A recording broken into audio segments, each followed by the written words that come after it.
पहला प्रश्न। मेरे इस प्रश्न का उत्तर अवश्य दें, ऐसी प्रार्थना है। गुरु दर्शन को कैसे आऊं? जब शिष्य गुरु के पास जाए तो कैसे जाए? गुरु के पास शिष्य किस तरह रहे, क्या क्या करे और क्या क्या ना करे, पूछा है विष्णु चैतन्य ने।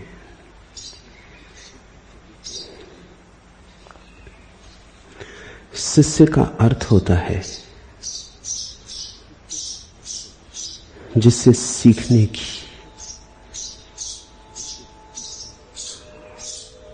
दुष्पूर आकांक्षा उत्पन्न हुई है, जिसके भीतर सीखने की प्यास जगी है। सीखने की प्यास साधारण नहीं होती, सिखाने का मन बड़ा साधारण है, सीखने की प्यास बड़ी असाधारण है। गुरु तो कोई भी होना चाहता है, शिष्य होना दुर्लभ है। जो तुम नहीं जानते वो भी तुम दावा करते हो जानने का, क्योंकि जानने के दावे में अहंकार की तृप्ति है। जिन बातों का तुम्हें कोई भी पता नहीं है उनका भी तुम उत्तर देते हो, क्योंकि ये तुम कैसे मानो कि उत्तर और तुम्हें पता नहीं। तुम ऐसी सलाहें देते हो जिनको कोई माने तो गड्ढे में गिरेगा,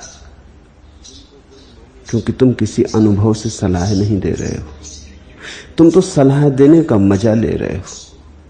देखा लोगों को सलाह देने में कैसा मजा लेते हैं, फंस भर जाओ उनके चंगुल में, और हर कोई सलाह देने को उत्सुक है। वो तो अच्छा है कि लोग सलाह लेते नहीं। दुनिया में सबसे ज्यादा दी जाने वाली चीज सलाह है और सबसे कम ले जाने वाली चीज भी सलाह है। कौन सुनता है, कौन लेता है? अच्छा है कि लोग लेते नहीं, अन्यथा लोग पागल हो जाएं। सलाह देने वाले इतने हैं, मार्गदर्शक इतने हैं। सीखने की इच्छा अति दुर्लभ है, क्योंकि सीखने की इच्छा का अर्थ हुआ ये स्वीकार कि मुझे मालूम नहीं, ये स्वीकार कि मैं अज्ञानी हूं, ये स्वीकार कि मैं समर्पित होने को तैयार हूं, कि मैं भिक्षा की झोली फैलाने को राजी हूं। बेशर्म भिक्षा की झोली फैलाने की हिम्मत से कोई शिष्य बनता है।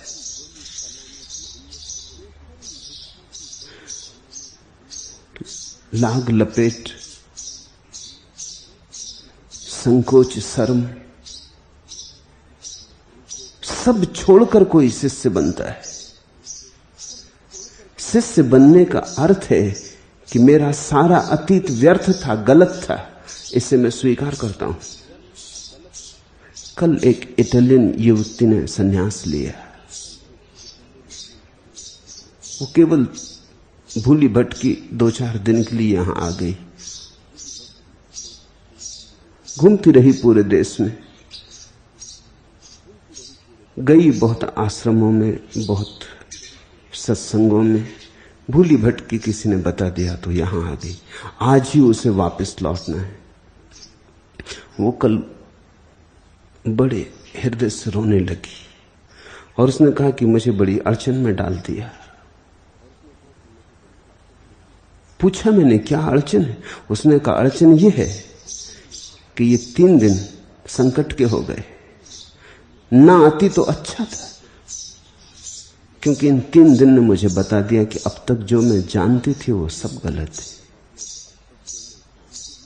और अब तक जो मैं ठीक सोचती थी ठीक है वो बिल्कुल ठीक नहीं, कुछ और ही ठीक है। अब तुमने मुझे मुश्किल में डाल दिया और मुझे लौट के आना पड़ेगा। अब मैं जा रही हूं सिर्फ आने के लिए।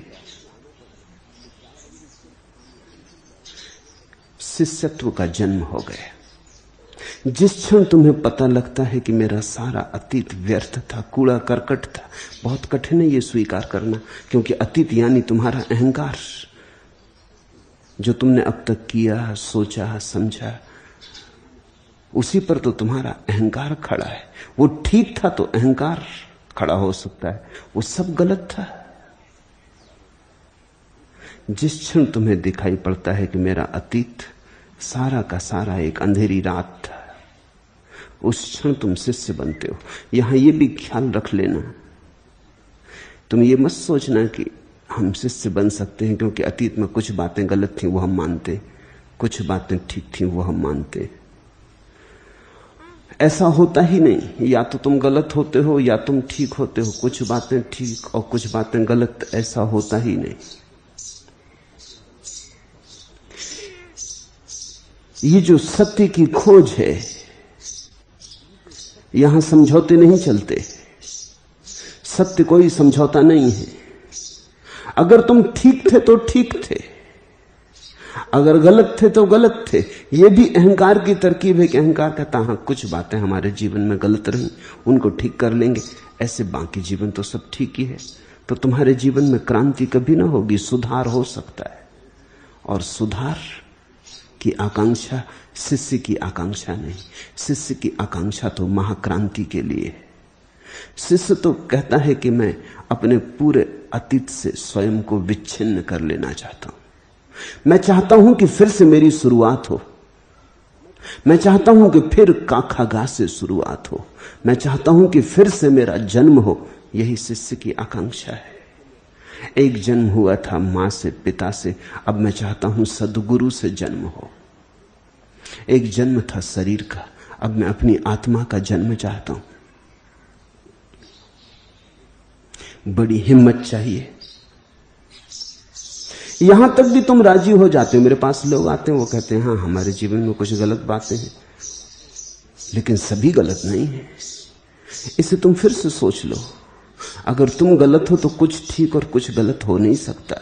सभी गलत होगा, क्योंकि जो तुमसे निकला है, जो तुम्हारी मूर्छा से निकला है, वो संयोग वसात ठीक मालूम पड़े ठीक हो नहीं सकता। तुमने भला दान दिया हो, मगर तुम्हारे दान में भी लोभ होगा। अगर तुम लोभी हो तो तुम कहोगे लोभ तो बुरा है, लेकिन मैंने एक मंदिर बनाया, एक मस्जिद बनाई, एक गुरुद्वारा बनाया, ये तो बुरा नहीं हो सकता। लेकिन मैं तुमसे कहता हूं मंदिर बनाओ, मस्जिद बनाओ, गुरुद्वारा बनाओ, अगर तुम लोभी हो तो तुम्हारे मंदिर में भी लोभ ही होगा। होगा परलोक का लोभ, होगा स्वर्ग पाने का लोभ, मगर लोभ ही होगा। लोभी से दान नहीं हो सकता। लोभी दान भी करता है तो वहां उस दूसरे किनारे पर 1000 गुना पाने की आकांक्षा में करता है। ये भी दान रहा, सौदा हो गया। दान का मतलब होता है हम बेशर्त देते। दान का मतलब होता है देने में मजा है इसलिए देते। देने में मजा अभी और यही है इसलिए देते। दान का मतलब हुआ आगे इससे कोई संबंध नहीं, आगे हम इसके संबंध में कोई प्रतिकार नहीं चाहते, कोई पुरस्कार नहीं चाहते। देने में मजा आया इसलिए दिया है। अब देने से कोई और फल मिलना चाहिए तो फिर लोभ आ गया। लोभ का मतलब होता है फल की आकांक्षा, फलाकांक्षा। दान का अर्थ होता है फलाकांक्षा शून्य, देना, देने का मजा, देने का आनंद। तुमने किसी को दिया और अगर धन्यवाद की भी आकांक्षा रखी तो दान भ्रष्ट हो गया। तुमने अगर लौट के ये भी देखा कि इस आदमी ने शुक्रिया कहा या नहीं कहा, तुम सोचने लगे बाद में कि ये भी कैसे अपात्र को दे दिया कि उसने धन्यवाद भी ना दिया। एक ज़ेन फकीर के पास एक आदमी हजारों स्वर्ण असरफियां लेके आया। उसने बड़े जोर से असरफियों का थैला पटका। उनकी खनखनाहट पूरे मंदिर में गूंज गई। लोग ऐसे ही दान देते। खनखनाहट की आवाज। उस फकीर ने जोर से कहा कि झोला धीमे से नहीं रख सकते। वो आदमी थोड़ा हैरान हुआ क्योंकि वो करोड़पति था, उस गांव का सबसे धनपति था, और ये फकीर, और वो देने आया है। धन्यवाद के तो बात दूर रही है, उससे कहता झोला शांति से नहीं रख सकते। पर उसने कहा आप सुने महाराज, मैं लाखों रुपए लाया हूं आपको भेंट करने। उसने कहा ठीक। मगर उसने धन्यवाद भी न दिया। वो जरा धनपति बेचैन होने लगा। उसने कहा महाराज कुछ तो कहें। उसने कहा कुछ क्या कहना है, मुझको तुम धन्यवाद दो और जाओ। वो धनपति बोला ये जरा सीमा के बाहर की बात हो गई। धन्यवाद मैं आपको दूं और जाऊं मतलब? तो उन्होंने कहा दान स्वीकार कर लिया है, इसकी दक्षिणा ना दोगे? तुम्हारा दान स्वीकार कर लिया इसलिए धन्यवाद ना करोगे? तुम्हारा दान इनकार भी किया जा सकता था, फिर क्या करते? तो या तो धन्यवाद दो या उठा लो झोला, जाओ अपने घर, फिर दोबारा इस तरफ मत आना। दान का अर्थ ही ये होता है। इसलिए तुम देखा हिंदू दान देते हैं फिर दक्षिणा देते। दक्षिणा का मतलब है धन्यवाद कि आपने स्वीकार कर लिया। दान दक्षिणा के बिना अधूरा रह जाता।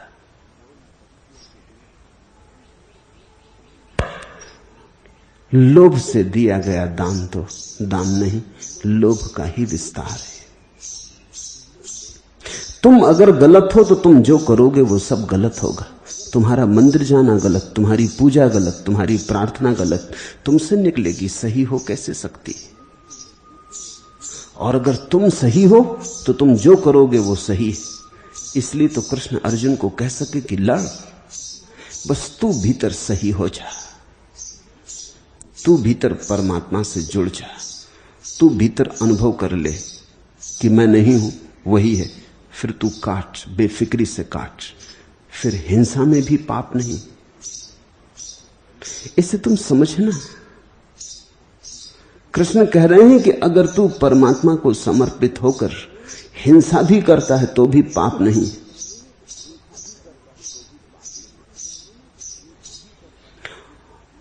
और अगर मैं तुमसे कह रहा हूं लोभ की आकांक्षा से तुम दान भी करते हो तो पाप है। तुम्हारी प्रार्थना में अगर मांग है तो पाप हो गया। तुम्हारी प्रार्थना अगर सिर्फ अहोभाव की अभिव्यक्ति है तो पुण्य हो गया। पूछा है गुरु दर्शन को कैसे आऊं?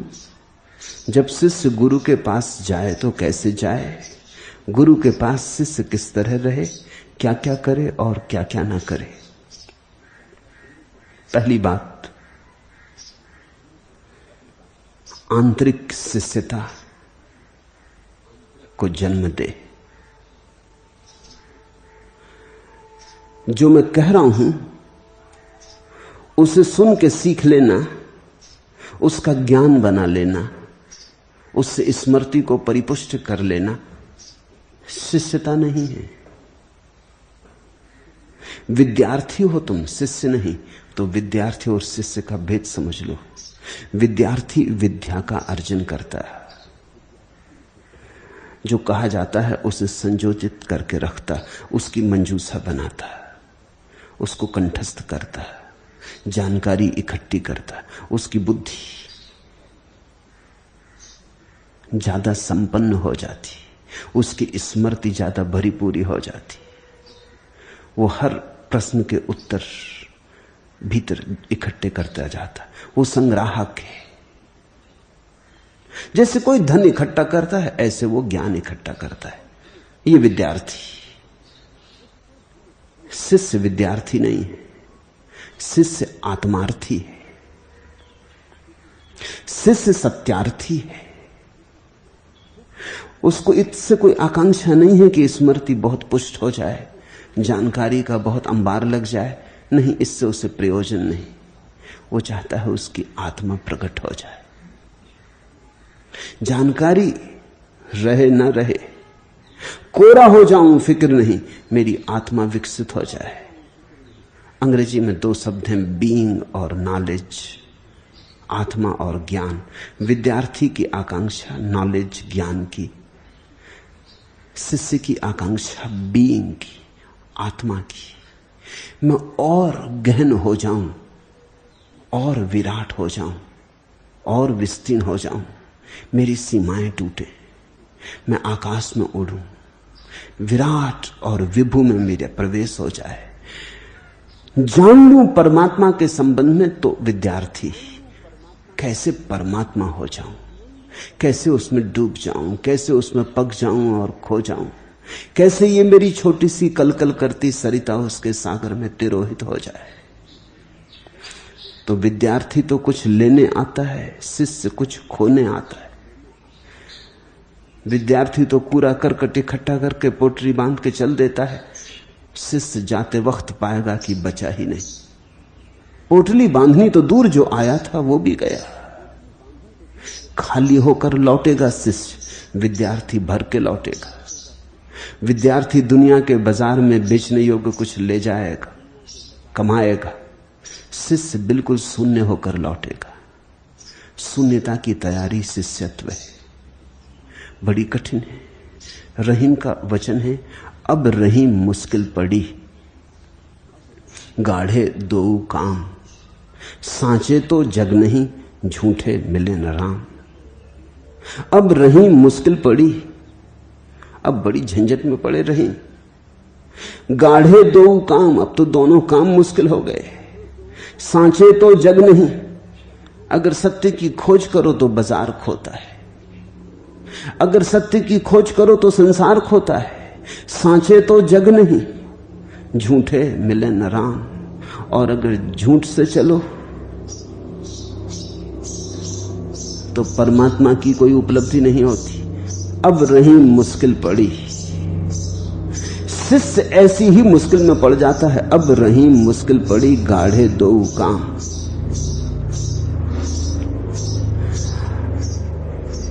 अगर अपने को खोता है तो परमात्मा मिलता है, लेकिन अपने को खोने में वो सब खो जाता है जिसे हम संसार कहते हैं। अपने को खोता है तो सत्य मिलता है, लेकिन अपने को खोने में वो सब खो जाता है जिसके कारण हम सत्य को खोजने निकले थे। अब रहीम मुश्किल पड़ी। जब तुम पहली दफा सत्य की खोज करने निकलते हो तो इसीलिए कि सत्य भी तुम्हारी मुट्ठी में हो। जब तुम परमात्मा की खोज करने निकलते हो तो इसीलिए कि और सब तो पा लिया, आप परमात्मा को भी पालें, ये चुनौती भी खाली न रह जाए। सुना है मैंने, महावीर गुजरते थे एक गांव से, उस नगर का महाअधिपति सम्राट उनके दर्शन को आया। प्रसेनजित उसका नाम था। उस सम्राट ने कहा, प्रभु सब है मेरे पास, मगर इधर आपने एक अड़चन कर दी, ध्यान ध्यान ध्यान।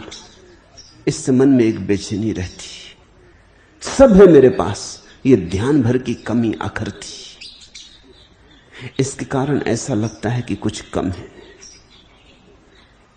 ये ध्यान मुझे चाहिए।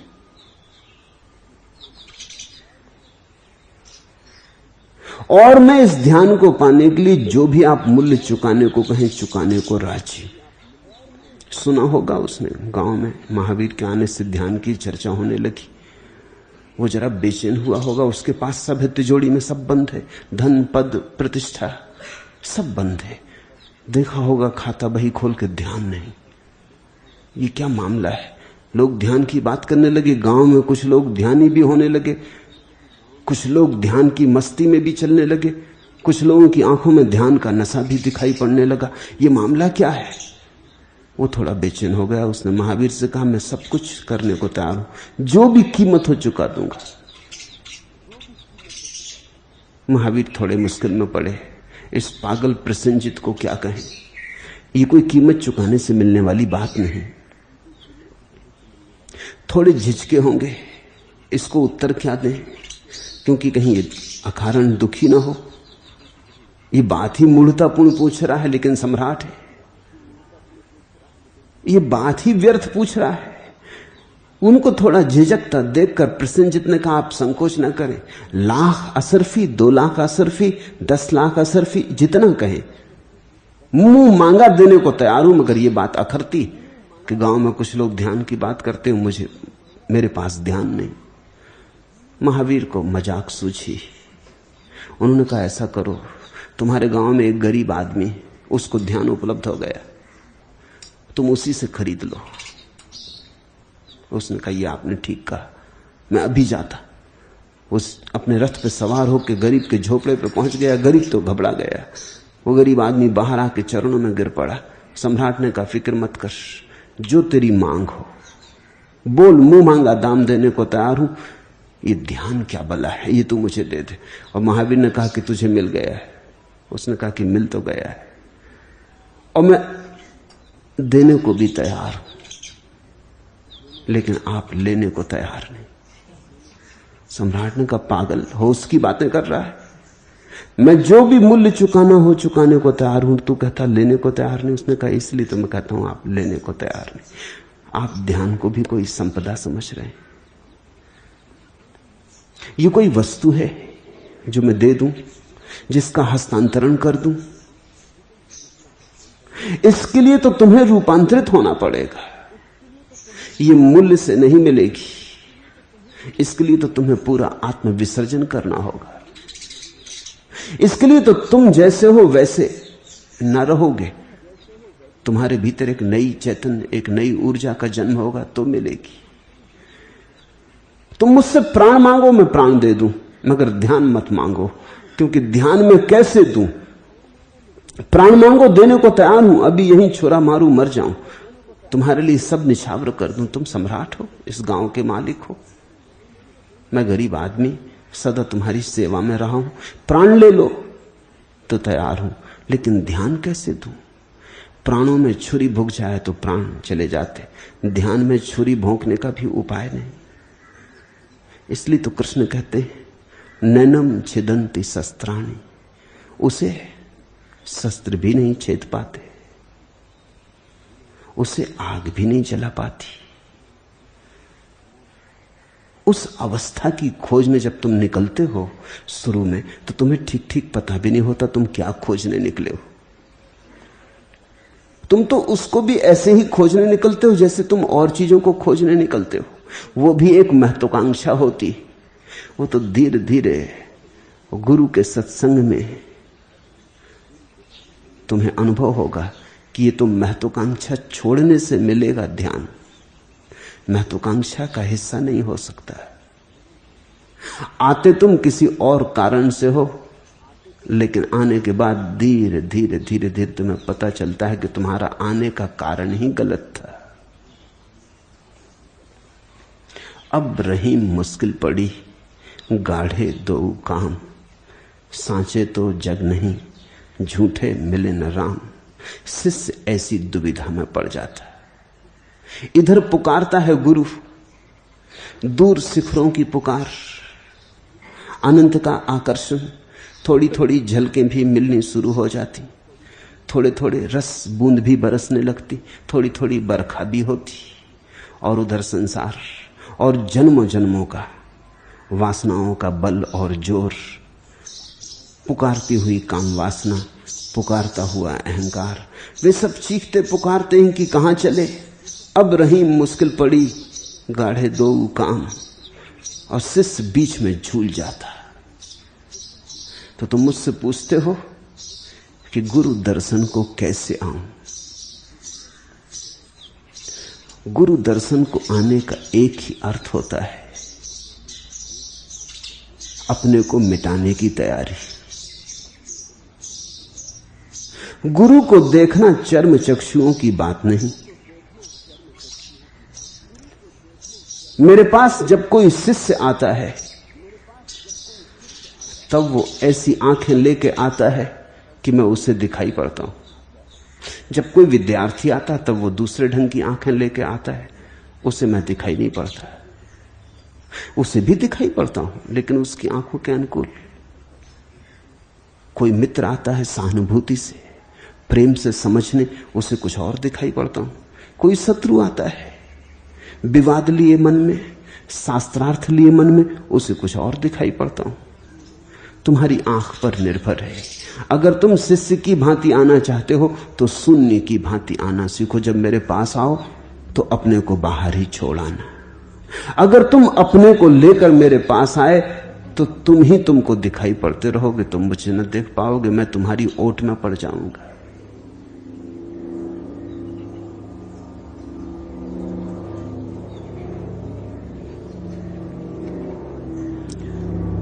जब तुम अपने को रख कर आओगे बाहर, ऐसे आओगे जैसे एक शून्य आया, एक कोरे कागज की तरह आओगे, तब तुम मुझे देख पाओगे। तब उस संबंध की घटना घटेगी जिसको गुरु शिष्य का संबंध कहें। तब एक सेतु निर्मित होता है। प्रीतम छवि नैनन बसी, पर छवि कहां समाए, भरी सराय रहीम लखी, पथिक आप फिर जाए। और जब तुम मुझसे भरने लगोगे, प्रीतम छवि नैनन बसी, शिष्य और गुरु का संबंध तो अथाह प्रेम का संबंध है, ज्ञान का संबंध नहीं, प्रेम का संबंध, बुद्धि का संबंध नहीं, हृदय का संबंध। तुम्हारे विचार मुझसे मेल खाते हैं, उससे थोड़ी तुम मेरे शिष्य हो जाओगे। तुमसे मेरे विचार मेल खाते हैं इसलिए तुम मेरे साथ खड़े हो। कल अगर तुमसे मेरे विचार मेल ना खाए तो फिर तुम मुझसे अलग हो जाओगे। बहुत लोग मेरे पास आए हैं और बहुत लोग मेरे पास से चले गए। आए थे तो उन्हें लगा उनके विचार मेल खाते, असल में वो मेरे साथ ना थे, उन्हें लगा कि मैं उनके साथ हूं। मेरे विचार उनसे मेल खाते हैं, वो केंद्र रहे, मेरे विचारों ने उनकी पुष्टि की, वो बड़े प्रफुल्लित हुए। लेकिन जब उन्हें पता लगा कि मेरे सभी विचार उनसे मेल नहीं खाते, तब अड़चन शुरू हो गई। तब वे न रुक सके, तब वे हट गए, तब वे घबरा गए। तुम्हारे विचार अगर मुझसे मेल खाते हैं इसलिए तुम यहां हो, तो तुम ज्यादा से ज्यादा एक अनुयायी हो, शिष्य नहीं। शिष्य तो वही है जो कहता है सोचो, छोड़ो विचार की बात, दिल से दिल मेल खाता है। विचार ऊपर ऊपर की बातें हैं, दिल भीतर की बात है, आत्मा आत्मा से मेल खाती। और शिष्य ऐसा नहीं सोचता कि गुरु से मेरे विचार का मेल बैठता है, शिष्य ऐसा सोचता है कि मैं गुरु के साथ मेल खाता हूं। किसी दिन मेल ना खाए तो शिष्य अपने भीतर कारण खोजता है, उन कारणों को हटाता है ताकि फिर मेल खा जाए। जो लोग सोचते हैं कि मैं उनसे मेल खाऊं, जिस दिन भी अड़चन होती है मैं उनसे मेल नहीं खाता, वो मुझे छोड़ देते, क्योंकि उनमें तो बदलने का कोई सवाल ही ना, वो तो ठीक है ही। सत्य तो उन्हें मालूम ही है, वो सिर्फ आए थे प्रमाण पत्र खोजने। वो शायद मेरी परीक्षा को आए थे, या शायद मुझसे अपने सत्य को भरने आए थे। जो उनका सत्य है और सत्यतर मालूम होने लगे और एक गवाही मिल जाए, इसके लिए आए थे। लेकिन सत्य तो उनके पास है ही। जिस दिन मैं उनसे मेल नहीं खाता उसी दिन उनकी राह अलग हो जाती। शिष्य का जोर कुछ ऐसा है कि उसकी राह फिर अलग नहीं होती। प्रीतम छवि नैनन बसी, पर छवि कहां समाए। गुरु ऐसा छा जाता है भीतर, शिष्य गुरु के रंग में डूब जाता है, शिष्य गुरु के रंग में रंग जाता है। शिष्य बचता ही नहीं, गुरु ही उससे बोलने लगता, गुरु ही उसमें नाचने लगता, गुरु ही उसमें गुनगुनाने लगता। धीरे धीरे शिष्य तो खो ही जाता है, गुरु की ही एक प्रति छवि निर्मित हो जाती, एक और गुरु की प्रतिमा खड़ी हो गई। भरी सराय रहीम लखी, पथिक आप फिर जाए। और जब सराय भरी हो तो पथिक वापस लौट जाते हैं।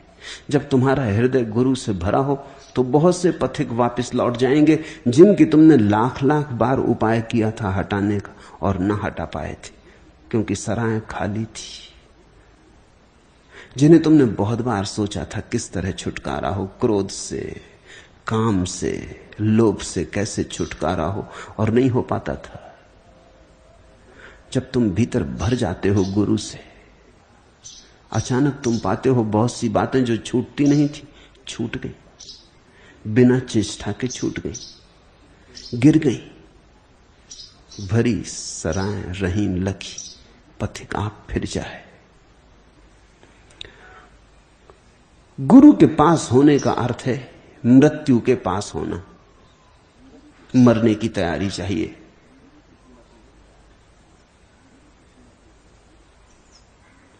अगर गुरु नाराज भी हो तो भी शिष्य जानता है गुरु नाराज तो नहीं हो सकता, ऐसा तो असंभव है। तो ये भी कोई उपाय होगा। गुरुजीएफ ऐसा करता था, अपने शिष्यों पर कभी इस तरह पागल होकर नाराज हो जाता था, अकारण, कोई कारण भी समझ में नहीं आता था। बहुत से लोग तो उससे हट जाते थे, लेकिन जो टिके रह गए उनके जीवन में उसने बड़ी क्रांति ला दी। धीरे धीरे समझे राज कि वो नाराज क्यों हो जाता है। वो नाराज हो कि सिर्फ तुम्हें एक मौका देता है कि देखो अब मैं नाराज। तुम नाराज गुरु के साथ रुक सकते हो। प्यारे प्यारे के साथ तो रुकने में क्या कठिनाई है, कोई भी रुक जाए। मीठे मीठे के साथ रुकने में तो क्या अड़चन है, कोई भी रुक जाए। गुरुजीएफ कहता, जब मैं कड़वा होता हूं तब भी तुम मेरे साथ रुक सकते हो। अगर तुम मेरे कड़वेपन में भी मेरे साथ रुक सकते हो तो ही रुके। और जो गुरु के कड़वेपन में साथ रुक गया उस पर गुरु का अमृत बरस जाता है। गुरु के पास होना एक सतत साधना है। इस जगत में बहुत साधनाओं के रूप है, लेकिन गुरु के पास होने से बड़ी कोई साधना नहीं है। इसलिए तो हमने सत्संग की बड़ी महिमा कही है। गुरु के पास होने की महिमा इतनी है जिसका कोई हिसाब नहीं। शास्त्र तो मुर्दा है, तुम लाख पढ़ो तुम अपने ही अर्थ निकाल लोगे। शास्त्र तो तुम्हें नहीं बदल सकता, तुम शास्त्र को जरूर बदल सकते हो, क्योंकि शास्त्र क्या करेगा। तुम जो अर्थ चाहोगे वही अर्थ निकाल लोगे। तुम्हारा अर्थ तुम शास्त्र के ऊपर छाप दोगे, तुम्हारी व्याख्या शास्त्र पर सवार हो जाएगी। जीवित गुरु के ऊपर तुम अपनी व्याख्या नहीं थोप सकते। जीवित गुरु पारे की भांति होता है। तुमने मुट्ठी बांधी कि वो हटा वहां से, तुम्हारी मुट्ठी नहीं बंधने देता, तुम्हारी पकड़ में कभी आता भी नहीं, क्योंकि उसकी सारी चेष्टा यही है कि तुम्हारी पकड़ छूट जाए, पकड़ने की आदत छूट जाए। उसकी सारी चेष्टा यही कि तुम्हारी मुट्ठी बंध न रहे, खुल जाए। उसकी सारी चेष्टा यही कि तुम्हारे सब तनाव पकड़ने के, आसक्ति के, राग के विसर्जित हो जाएं। तो वो आलंबन नहीं बनता तुम्हारे पकड़ के लिए, वो तुम्हारा आश्रय भी नहीं बनता, बार बार वो हट जाता है। जैसे ही तुम उसे अपना आश्रय और सुरक्षा मानने लगते हो, अचानक वो हट जाता है, धड़ाम से तुम जमीन पर गिरते हो। वो तुमसे ये कहना चाहता है कि मैं तुम्हें तुम्हारे पैर पर खड़ा करना चाहता हूं, मैं तुम्हें बल देना चाहता हूं कि तुम अपने पैर पर खड़े हो जाओ। तो गुरु नाराज भी हो तो शिष्य नहीं देखता कि गुरु नाराज है। उसकी जफा जफा नहीं, उसको न तू जफा समझ। गुरु की निर्दयता, उसकी कठोरता कठोरता नहीं है, उसकी जफा जफा नहीं, उसको न तू जफा समझ। हुस्न ए जहां फरेब की ये भी कोई अदा समझ। अगर प्रेम है तो ये भी गुरु के सौंदर्य का एक ढंग। ऐसा हुआ, नाम तुमने सुना होगा नंदलाल बोस का, भारत के बड़े चित्रकार। वो अवनींद्रनाथ ठाकुर के शिष्य थे। अवनींद्रनाथ ठाकुर रविन्द्रनाथ के चाचा थे, महाचित्रकार थे अवनींद्रनाथ। एक दिन रविन्द्रनाथ बैठे हैं अवनींद्रनाथ के साथ और नंदलाल आए, तब वो युवा थे। कृष्ण का एक चित्र बना के लाए थे। रविन्द्रनाथ ने अपने संस्मरणों में लिखा है कि ऐसा कृष्ण का सुंदर चित्र मैंने देखा ही नहीं। रविन्द्रनाथ खुद महाकवि थे, खुद भी बड़े चित्रकार थे, इसलिए उनकी परख पे तो कोई संदेह करने का सवाल नहीं। उन्होंने लिखा है कि मैं मंत्रमुग्ध हो गया, लेकिन मैं बड़ा चौंका अवनीनाथ ने चित्र को एक नजर देखा और बाहर फेंक दिया, दरवाजे के बाहर, और नंदलाल से कहा कि इसको तुम दिखाने योग्य समझते हो? तुमसे अच्छे तो बंगाल के पटिए जो कृष्णाष्टमी पे 2-2 पैसे के कृष्ण के चित्र बना के बेचते हैं, वो बेहतर बना लेते। जाओ पटियों से सीखो। ये तो बड़ी कठोर बात थी, ये तो बड़ी निर्दय बात थी।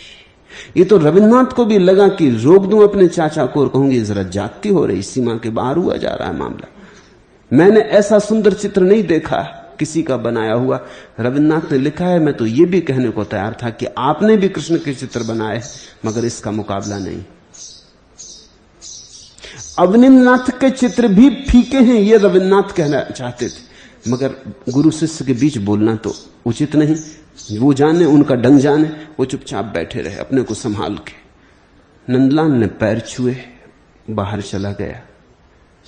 3 साल तक नंदलाल का कोई पता ना चला। अवनीनाथ बड़ी चिंता से उसकी प्रतीक्षा करते, खबरें भी भेजी, लोगों को भी कहा कहां गया, क्या हुआ। रविन्द्रनाथ अनेक बार उनसे कहे भी कि जाती थी। आपने उसको बुरी तरह चोट पहुंचा दी, उसके हृदय को आघात पहुंचा दिया। अवनीनाथ रोते नंदलाल के लिए कि वो गया कहां। 3 साल बाद नंदलाल लौटे तो उनकी हालत बंगाल में जैसे गरीब चित्रकार होते हैं पटिए, उन जैसी हो गई थी। वही पुराने 3 साल पहले के कपड़े थे, फटे पुराने, पहचानना मुश्किल था। शक्ल बदल गई थी, काली हो गई थी, लेकिन वो फिर कुछ चित्र बना के ले आए थे और उन्होंने फिर पैर छुए और कहा आपने ठीक कहा था। इन 3 वर्षों में इतना सीखने मिला पटियों के पास, क्योंकि जो ख्याति नाम चित्रकार हैं वो तो अपने अहंकार के कारण बनाने लगते हैं। जिनकी कोई ख्याति नहीं, उनके चित्रों में एक निर्दोषता, एक सहजता है, वो सीखने को मिली। आपने खूब मुझे भेज दिया, आपकी बड़ी कृपा, अनुकंपा। रविन्द्रनाथ ने अवनीनाथ को पूछा कि क्या मैं पूछ सकता हूं मामला क्या था? चित्र मुझे तो बहुत सुंदर लगा था। अवनीनाथ ने कहा चित्र मुझे भी बहुत सुंदर लगा था, और आज मैं तुमसे सच कह देना चाहता हूं कि मैंने भी चित्र बनाए हैं, लेकिन उसका कोई मुकाबला नहीं। मगर फेंकना पड़ा, मजबूरी थी, क्योंकि नंदलाल से मुझे और भी बड़ी आशा थी। उस दिन अगर मैं कह देता कि ठीक सुंदर, वहीं नंदलाल रुक जाता। जब गुरु ने कह दिया ठीक सुंदर, हो गई बात, तो विकास अवरुद्ध हो जाता। अगर नंदलाल की प्रतिभा और बड़ी न होती तो मैंने उसे पुरस्कृत किया होता, लेकिन मैं जानता था और भी छिपा पड़ा है, अभी इसे और खींचा जा सकता है, अभी इसमें से और बड़ा शिखर प्रकट हो सकता है। उसकी जफा जफा नहीं, उसको न तू जफा समझ, हुस्न ए जहां फरेब की ये भी कोई अदा समझ। और ये पाठ धीरे धीरे गुरु से सीखने के बाद यही पाठ परमात्मा पर लागू हो जाता है। फिर परमात्मा दुख दे तो भी हुस्न ए जहां फरेब की ये भी कोई अदा समझ। फिर परमात्मा पीड़ा दे तो ये भी निखार का कोई उपाय समझ। फिर परमात्मा मृत्यु दे तो ये भी नए जीवन की कोई शुरुआत समझ।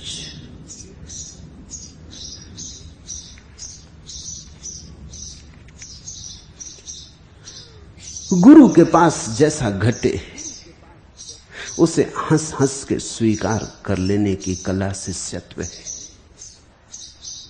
बेमन से, उदास होके, जबरदस्ती स्वीकार किया तो सारा मजा चला जाता है। स्वीकार होना चाहिए आनंदपूर्ण। जीत अगर किस्मत में नहीं है, मात सही, दिन जो नहीं तो रात सही, हमसे जहां तक मुमकिन हो ये मात ही हंसते हंसते खा ले। गाहे गाहे अंधियारे में बिजली चमके, गाहे गाहे हंस लें गा लें। गुरु के पास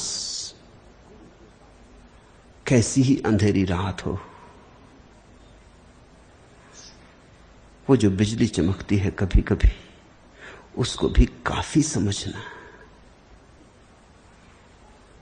अंधेरी रात में जो बिजली चमकती है उसे सौभाग्य समझना। शायद बिजली चमकने के लिए अंधेरी रात चाहिए। दिन में तो बिजली चमकने का मजा नहीं। शायद गुलाब की झाड़ी पर फूलों के लिए कांटे चाहिए ही। तो गुरु के पास बहुत सी अंधेरी रातें होंगी, उनकी गणना मत करना। कभी कभी बिजली चमक जाए, उसे हृदय में संजो कर रख लेना। बहुत कांटे गड़ेंगे, उनका हिसाब मत रखना। कभी कभी फूल की गंध आ जाए तो नाच लेना, गुनगुना लेना गीत धन्यवाद का। गाहे गाहे अंधियारे में बिजली चमके, गाहे गाहे हंस लें गा लें। शिष्य का अर्थ है जिसने किसी में परमात्मा को देखना शुरू किया। यह बड़ी असंभव बात है, इसलिए दूसरों को तो बड़ी कठिनाई होती है। तुमने देखा, तुम अगर किसी स्त्री के प्रेम में पड़ गए तो प्रेम में पड़ते ही वो स्त्री इस जगत की सबसे सुंदर स्त्री हो जाती। फिर क्लियोपेत्रा फीकी, फिर मर्लिन मनरो फीकी, फिर सारी दुनिया की सुंदरतम स्त्रियां उसके मुकाबले कुछ भी नहीं। अतीत फीका, भविष्य फीका, बस एक स्त्री केंद्र हो जाती। तुम्हारा सौंदर्य उसके भीतर दिव्यता को उभार देता, प्रकट कर देता। और यह केवल प्रेम की कल्पना नहीं है। प्रत्येक व्यक्ति इतना ही सुंदर है, प्रेमी देख पाता, सभी देख नहीं पाते। जब किसी व्यक्ति के प्रति तुम्हारे मन में गुरु का भाव उदय होता है तो तुम्हारे पास एक नई देखने की दृष्टि खुलती। वो व्यक्ति तुम्हारे लिए परमात्मा हो गया। इसे तुम दूसरों के सामने सिद्ध ना कर पाओगे, सिद्ध करना भी मत। ये कोई सिद्ध करने की बात भी नहीं। जैसे तुम प्रेमी से नहीं पूछते कि सिद्ध करो कि तुम्हारी जो प्रेयसी है वही दुनिया की सबसे सुंदर स्त्री है। तुम इस तरह के वक्तव्य क्यों देते हो? तुम क्यों कहते हो कि यही स्त्री दुनिया की सबसे सुंदर स्त्री? इसे सिद्ध करो, प्रमाण जुटाओ, वैज्ञानिक, तार्किक। तुम उससे नहीं कहते, तुम कहते हो पागल है, प्रेम में पागल है। शिष्य भी प्रेम में पागल है, और किसी स्त्री का या किसी पुरुष का सौंदर्य तो क्षणभंगुर है। शिष्य एक ऐसे प्रेम में पागल है जो क्षणभंगुर नहीं, एक ऐसी अनुभूति से आंदोलित हुआ है जो शाश्वत है, जो समय की धारा से प्रभावित नहीं होती। समय आता है, जाता है। एक ऐसी श्रद्धा का जन्म हुआ है शिष्य में जो रूपांतरित नहीं होती, जो स्थिर है। श्रद्धा अगर है तो कभी पतित नहीं होती, और अगर पतित होती तो इतना ही जानना कि थी ही नहीं। तुमने समझा था कि है, लेकिन थी नहीं, भ्रांत रही होगी, प्रतीति रही होगी, आभास रहा होगा। किसी व्यक्ति में परमात्मा की प्रतीति होने लगे, ये बहुत असंभव घटना है, क्योंकि हमारा अहंकार बाधा आता है। हमारा अहंकार ये तो मानने को राजी होता ही नहीं कि हमसे कोई श्रेष्ठतर हो सकता है।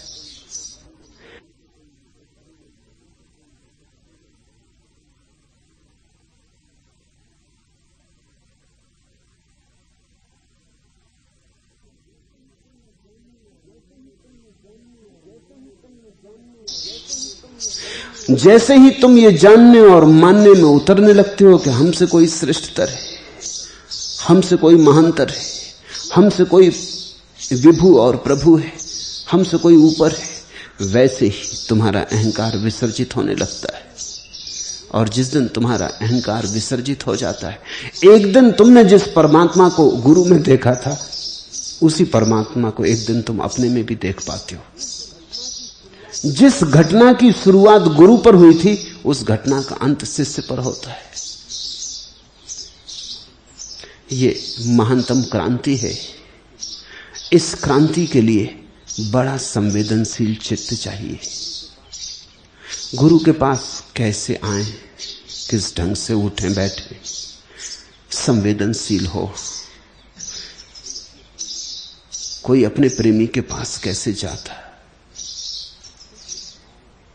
कैसे भावों के फूल सजा लेता भीतर, कैसे पवित्र हृदय को लेके जाता। पापी से पापी भी जब किसी के प्रेम में पड़ता है तो उन क्षणों में पुण्यात्मा हो जाता है। हत्यारे से हत्यारा आदमी भी अपनी प्रेसी की हत्या तो नहीं करता। चोर से चोर आदमी भी अपने बेटे के खीसे से तो पैसे नहीं चुरा लेता। तुमने देखा प्रेम का क्रांतिकारी रूप। दुष्ट से दुष्ट आदमी के पास भी उसकी प्रेसी तो रात निश्चिंत सो जाती। ये तो फिक्र नहीं होती कि रात को कहीं उठ के गला ना काट दे, ये आदमी हत्यारा है। नहीं, जहां प्रेम है वहां पवित्रतम की अभिव्यक्ति शुरू हो जाती। चोर भी आपस में एक दूसरे को धोखा नहीं देते। मैत्री, डाकू एक दूसरे के प्रति बड़े निष्ठावान होते। दुकानदार इतने निष्ठावान नहीं होते। और डाकू अगर वचन दे दे तो पूरा करेगा, दुकानदार का कोई पक्का भरोसा नहीं। बुरे से बुरा आदमी भी प्रेम की छाया में रूपांतरित हो जाता है, कुछ और का और हो जाता है। तो गुरु के पास जब आओ तो अति प्रेम, संवेदना, उत्फुल्लता, आनंद, रसमग्न आओ। उदास नहीं, रोते नहीं। अगर रोते हुए भी आओ तो तुम्हारे आंसुओं में आनंद हो, शिकायत नहीं। डबडबाया है जो आंसू यह मेरी आंखों में, इसको तेरे किसी एहसान की दरकार नहीं। जो इबादत भी करे और शिकायत भी करे, प्यार का है वह बहाना तो मगर प्यार नहीं।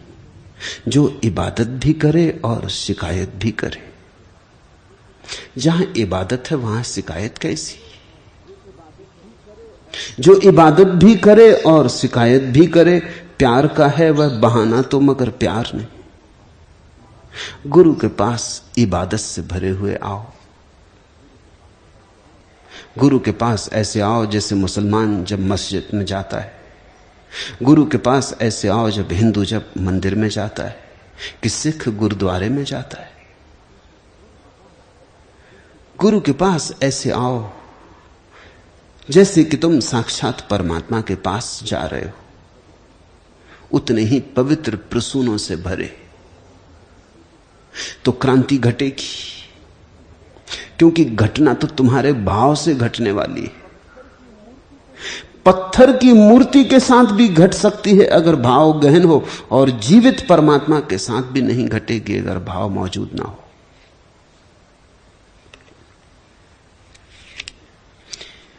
गुरु के पास होना सुखद ही सुखद नहीं है, ये मैं जानता हूं, क्योंकि बहुत कुछ तुम्हें तोड़ना पड़ता है, तोड़ने में पीड़ा होती। तुम्हें मिटाना पड़ता, मिटाने में दर्द होता। तुम्हें निखारना पड़ता, तुम्हें जलाना पड़ता, आग से गुजारना पड़ता। ये सब सुखद स्थितियां नहीं। लेकिन शिष्य एक परम आशा से भरा होता कि ये विध्वंस निर्माण के मार्ग पर है, कि ये मिटाना बनाने की तैयारी है। जैसे हम एक पुराने मकान को गिराते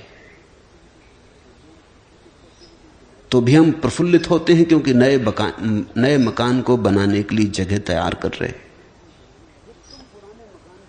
जब तुम पुराने मकान को गिराने लगते हो तो तुम रोते थोड़ी, तुम प्रसन्न होते हो कि चलो घड़ी आ गई, नए बनाने की सुविधा हो गई। कोई दूसरा तुम्हारे मकान को आके तोड़ने लगे तो तुम प्रसन्न ना होगे, क्योंकि तुम तब सिर्फ विध्वंस ही देखोगे। दोनों हालतों में घटना तो एक ही है, मकान तोड़ा जा रहा है। बनने वाली बात तो भविष्य की है, बने न बने, कल आए ना आए, कल सूरज निकले न निकले, किसको पता है। आज संभावना दिखती है, कल संभावना न रह जाए, किसको पता है। टूटने की बात तो दोनों में एक सी है, लेकिन एक में तुम दुखी हो, एक में तुम प्रसन्न हो, एक में तुम्हारा हृदय उत्साह से भरा, एक में तुम मुर्दे की तरह खड़े हो। सब निर्भर करता है इस बात पर कि विध्वंस सृजन के लिए हो रहा या सिर्फ विध्वंस के लिए हो रहा। गुरु के पास बहुत कुछ टूटेगा, बहुत कुछ क्या, सब कुछ टूटेगा। तुम फिर से बिखेर के बनाए जाओगे, तुम्हें खंड खंड किया जाएगा ताकि फिर से तुम्हारे संगीत को जमाया जा सके। तुम्हारी वीणा अस्त व्यस्त है, तार उल्टे सीधे कसे, इसलिए जहां संगीत पैदा होना चाहिए वहां केवल संताप पैदा हो रहा है। जहां आनंद का जन्म हो वहां सिर्फ नरक निर्मित हो रहा है। तुम्हारी दशा अति विकृत है। सोने में बहुत मिट्टी मिल गई है, बहुत कूड़ा करकट मिल गया है। जन्मों जन्मों तक सोना मिट्टी कूड़ा करकट में पड़ा रहा है। आग से गुजारना पड़ेगा। आग में वही जल जाएगा जो तुम नहीं हो, वही बचेगा जो तुम हो। शुद्ध कुंदन, शुद्ध स्वर्ण होकर तुम निकलोगे, लेकिन आग से गुजरना पीड़ा तो है ही। जख्म ए जिगर जो मुंद मिल गम में नहीं हुआ न हो, दर्द की इंतहा को तू शौक की इब्तदा समझ। घाव एकदम से न भरे न भरे, जख्म ए जिगर जो मुंद मिल गम में नहीं हुआ न हो। जख्म एकदम से न भरे न भरे, घाव तत्क्षण भर भी नहीं सकता। दर्द की इंतहा को तू शौक की इब्तदा समझ। और पीड़ा की चरम सीमा भी आ जाए तो तू ये याद रखना कि पीड़ा की चरम सीमा प्रेम की शुरुआत है। दर्द की इंतहा को तू शौक की इब्तदा समझ।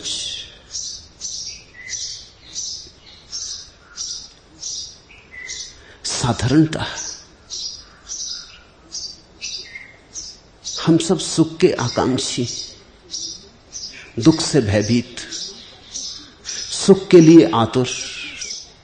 मिलता दुख ही है, आतुरता आतुरता ही रह जाती, प्यास प्यास ही रह जाती, तृप्ति होती कहां। सुख तो केवल उनको मिलता है जो दुख से गुजरने के लिए राजी हो जाते। इस दुख से गुजरने का नाम ही तपश्चर्या है। गुरु के पास होना, मैंने कहा मृत्यु के पास होना है, तपश्चर्या है। तुम्हें निखारा जाएगा, तुम्हें उघाड़ा जाएगा, तुम्हें मिटाया जाएगा, तुम्हें पहुंचा जाएगा, तुम्हारे भीतर छुपी हुई संभावनाओं को चेताया जाएगा, चुनौती दी जाएगी। श्रम होगा, तप होगा, तभी तुम उसे पा सकोगे जिसे पाए बिना जीवन में कभी शांति नहीं। तभी तुम उसे पा सकोगे जिसे पाकर फिर पाने की और कोई दौड़ नहीं रह जाती। गुरु तुम्हें राह थोड़ी दिखाता है, सिर्फ राह दिखाने की बात होती तो बड़ा सरल हो जाता मामला। इतना ही थोड़ी कि तुमसे कह दिया ऐसा कर लो। वस्तुतः तो जो गुरु तुम्हें सिर्फ राह दिखाता रहे कि ऐसा कर लो, वो बातचीत कर रहा है।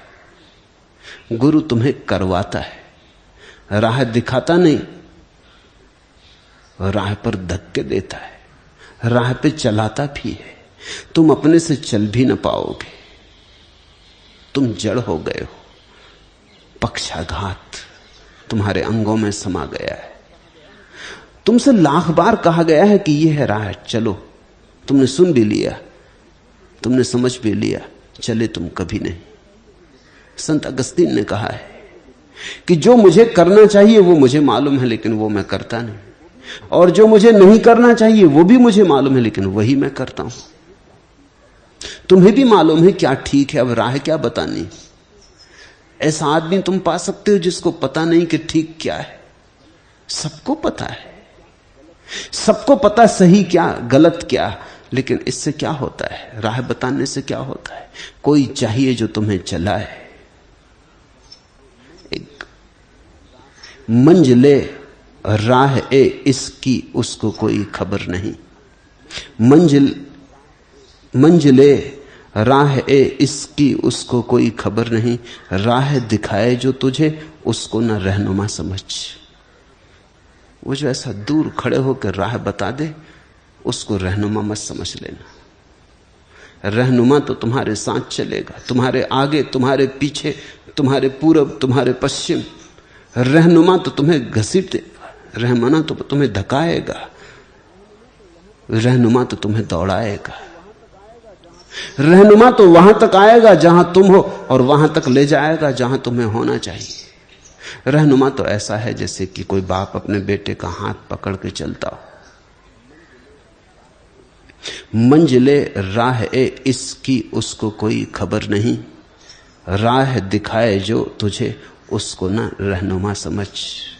राह ही दिखाना होता तो मील के पत्थर पर लगे तीर के निशान बता देते हैं, आदमियों की जरूरत है।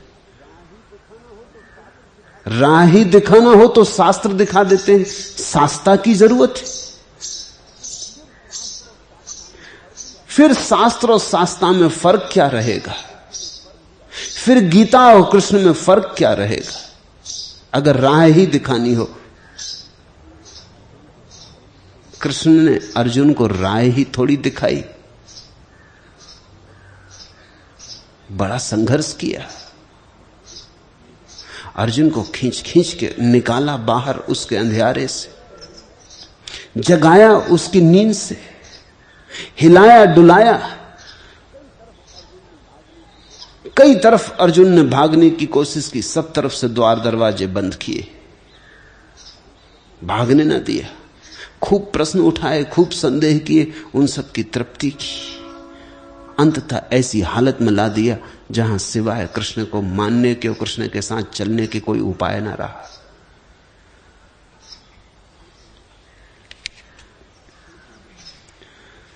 क्षण होंगे निराशा के, क्षण होंगे दुख पीड़ा के,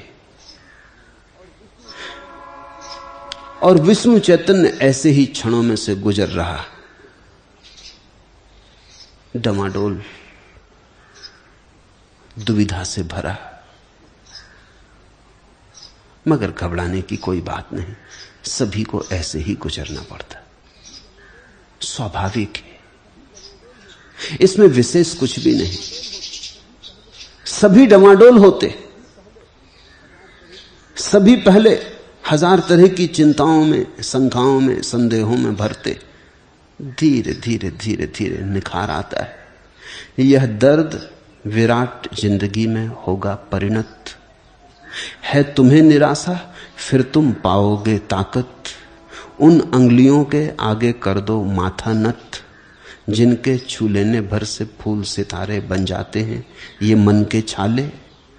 ओ मेजों की कोरों पर माथा रखकर रोने वाले, हर एक दर्द को नए अर्थ तक जाने दो, हर एक दर्द को नए अर्थ तक जाने दो।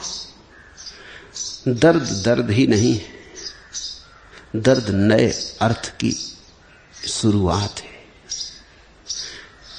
जैसे किसी स्त्री को बच्चा पैदा होता तो बड़ी प्रसव की पीड़ा होती, वो प्रसव की पीड़ा से घबरा जाए। अभी 2-4 साल पहले इंग्लैंड में एक बहुत बड़ा मुकदमा चला। एक फार्मेसी ने, एक दवाइयों को बनाने वाले कारखाने ने एक दवा इजाद की, सामक दवा, जो प्रसव की पीड़ा को दूर कर देती।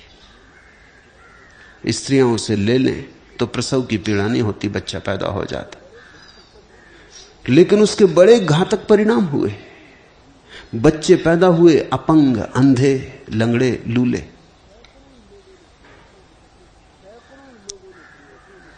सैकड़ों लोगों ने प्रयोग किया और अब सैकड़ों मुकदमे चल रहे हैं उस फार्मेसी पर कि उन्होंने उनके बच्चों की हालत खराब कर दी। मां को तो पीड़ा नहीं हुई, लेकिन जिस जहर ने मां की पीड़ा छीन ली, उस जहर ने बच्चे को विकृत कर दिया। वो जिसको हम प्रसव की पीड़ा कहते हैं, वो स्वाभाविक है, वो आवश्यक है, वो होनी ही चाहिए। उसको रोकना खतरनाक है। जापान अकेला राष्ट्र है जिसने कानून बनाया है कि प्रसव पीड़ा को रोकने के लिए कोई दवा इजाद नहीं की जा सकती। बड़ी समझदारी की बात है। सिर्फ अकेला राष्ट्र सारी दुनिया में, क्योंकि प्रसव पीड़ा बच्चे के जीवन की शुरुआत है। मां को ही पीड़ा होती है ऐसा नहीं है, बच्चे को भी पीड़ा होती है, लेकिन उस पीड़ा से ही कुछ निर्मित होता है। मैंने सुना है एक किसान परमात्मा से बहुत परेशान हो गया। कभी ज्यादा वर्षा हो जाए, कभी ओले गिर जाएं, कभी पाला पड़ जाए, कभी वर्षा ना हो, कभी धूप हो जाए, फसलें खराब होती चली जाएं, कभी बाढ़ आ जाए और कभी सूखा पड़ जाए। आकर उसने कहा कि सुनो जी, तुम्हें कुछ किसानी की अकल नहीं, हमसे पूछो। परमात्मा कुछ मौज में रहा होगा उस दिन। उसने कहा अच्छा तुम्हारा क्या ख्याल है? तो कहा कि 1 साल मुझे मौका दो, जैसा मैं चाहूं वैसा मौसम हो, देखो कैसा दुनिया को सुख से भर दूं, धन धान्य से भर दूं। परमात्मा ने कहा ठीक 1 साल तेरी मर्जी होगी, मैं दूर रहूंगा। स्वभावतः किसान को जानकारी थी, काश जानकारी ही सब कुछ होती। किसान ने जब धूप चाही तब धूप मिली, जब जल चाहा तब जल मिला, बूंद भर कम ज्यादा नहीं, जितना चाहा उतना मिला। कभी धूप, कभी छाया, कभी जल, ऐसा किसान मांगता रहा और बड़ा प्रसन्न होता रहा, क्योंकि गेहूं की बालें आदमी के ऊपर उठने लगी। ऐसी तो फसल कभी न हुई थी। कहने लगा अब पता चलेगा परमात्मा को कोई, न मालूम कितने जमाने से आदमियों को नाहक परेशान करते रहे। किसी भी किसान से पूछ लेते, हल हो जाता मामला। अब पता चलेगा। गेहूं की बालें ऐसी हो गई जैसे बड़े बड़े वृक्ष हों, खूब गेहूं लगे। किसान बड़ा प्रसन्न था, लेकिन जब फसल काटी तो छाती पे हाथ रख के बैठ गया। गेहूं भीतर थे ही नहीं, बालें ही बालें थी, भीतर सब खाली था। वो तो चिल्लाया है कि हे परमात्मा ये क्या हुआ? परमात्मा ने कहा अब तू ही सोच, क्योंकि संघर्ष का तो तूने कोई मौका ही ना दिया। ओले तूने कभी मांगे ही नहीं, तूफान कभी तुमने उठने न दिया, आंधी कभी तूने चाही नहीं। तो आंधी, अंधड़, तूफान, गड़गड़ाहट बादलों की, बिजलियों की चमचमाहट, तो इनके प्राण संग्रहित न हो सके। ये बड़े तो हो गए लेकिन पोचे। संघर्ष आदमी को केंद्र देता है, नहीं तो आदमी पोचा रह जाता। इसलिए तो धनपतियों के बेटे पोचे मालूम होते। जब धूप मिली धूप मिल गई, जब पानी चाहा पानी, न कोई अंधड़ न कोई तूफान। तुम धनपतियों के घर में कभी बहुत प्रतिभाशाली लोगों को पैदा होते न देखोगे। पोचे, गेहूं की बाल ही बाल होती, गेहूं भीतर होता नहीं। थोड़ा संघर्ष चाहिए, थोड़ी चुनौती चाहिए। जब तूफान हिलाते हैं और वृक्ष अपने बल से खड़ा रहता है, बड़े तूफानों को हरा के खड़ा रहता है, आंधियां आती हैं, गिराती हैं और फिर गेहूं की बाल फिर खड़ी हो जाती, तो बल पैदा होता है। संघर्षण से ऊर्जा निर्मित होती। अगर संघर्षण बिल्कुल ना हो तो ऊर्जा सुप्त की सुप्त रह जाती।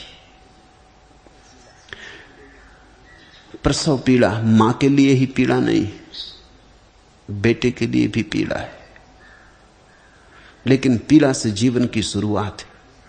और सुबह, नहीं तो पोचा रह जाएगा बच्चा, उसमें बल ना होगा। और अगर बिना पीड़ा के बच्चा हो जाएगा तो मां के भीतर जो बच्चे के लिए प्रेम पैदा होना चाहिए वो भी पैदा ना होगा।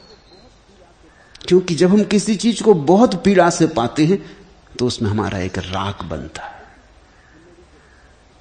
तुम सोचो, हिलरी जब चढ़ के पहुंचा हिमालय पर तो उसे जो मजा आया वो तुम हेलीकॉप्टर से जाके उतर जाओ तो थोड़ी आएगा। उसमें सारी क्या है? हेलीकॉप्टर भी उतार दे सकता है, क्या अड़चन है? मगर तब बात खो गई। तुमने श्रम ना किया, तुमने पीड़ा ना उठाई, तो तुम पुरस्कार कैसे पाओगे? यही गणित बहुत से लोगों के जीवन को खराब किए। मंजिल से भी ज्यादा मूल्यवान मार्ग है।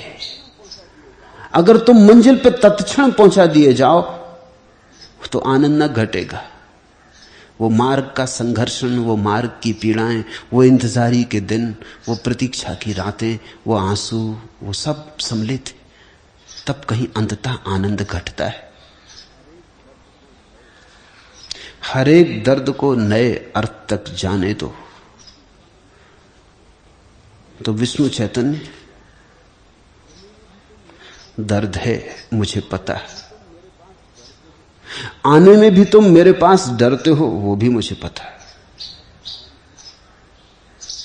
घबराओ मत, आओ,